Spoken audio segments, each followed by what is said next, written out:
देखिए, हमारे यहाँ पे साइबर पुलिस स्टेशन पंचकूला से मिस्टर हर्षित और मिस्टर अंकुश, जो हमारे साइबर एक्सपर्ट्स हैं, उन्होंने यहाँ पे 2 दिन की ट्रेनिंग का मॉड्यूल रखा था। हमारे जो ज़िला के आईओज़ हैं, उनको साइबर अपराधों से संबंधित जो भी लेटेस्ट अपडेट है, उसके बारे में इनके द्वारा जानकारी दी गई है। और हम उम्मीद करते हैं कि हमारे आईओज़ ने यहाँ पे ट्रेनिंग में जो भी नॉलेज हासिल की है, उसको थाने में आने वाली हमारी कंप्लेंट्स और उसके बाद साइबर क्राइम की इन्वेस्टिगेशन में इससे बहुत मदद मिलेगी।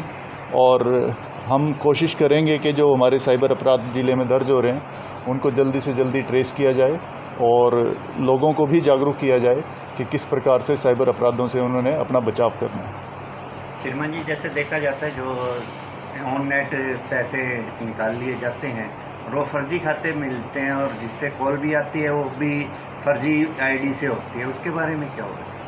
देखिए, सबसे पहला जो स्टेप है वो है प्रिवेंशन का, और प्रिवेंशन तभी है अगर आप लोग जागरूक हैं।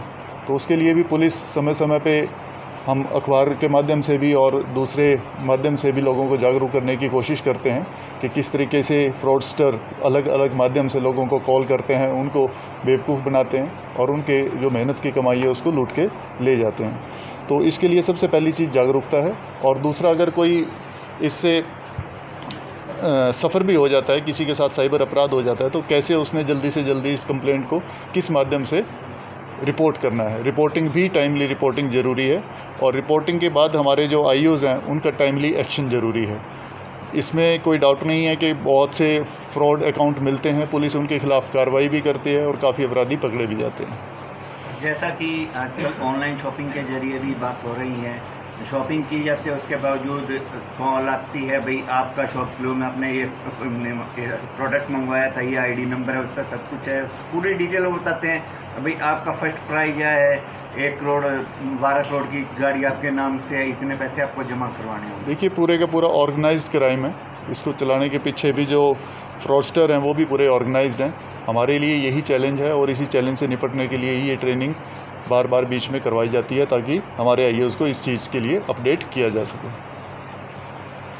इसको फाइल करने से लेकर एक्शन तक पहुंचाने को और इस पूरे प्रोसेस को स्पीड अप करने के लिए ही हमें टास्क किया गया था। मैं national cyber crime reporting portal के बारे में थोड़ा बताना चाहूँगा।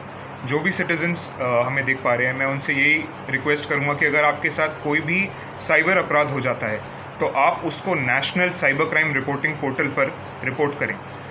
आप जितना जल्दी अपने क्राइम को रिपोर्ट कर पाएंगे, पुलिस पर्सनल के लिए, हमारे आईओज़ के लिए, इन्वेस्टिगेटिंग ऑफिसर्स के लिए, फील्ड एलिमेंट्स के लिए उतना ही ईजी रहेगा और उतना ही स्पीड रहेगी उस पर्टिकुलर केस या उस पर्टिकुलर ऑफेंस को रोकने के लिए। एज़ फार एज मनी और फाइनेंशियल फ्रॉड्स आर कंसिडर्ड, हमारी पहली प्रायोरिटी उस क्राइम को रोकना, उस पर्टिकुलर अमाउंट को रिफंड कराना और क्रिमिनल्स को एप्रीहेंड करना रहता है।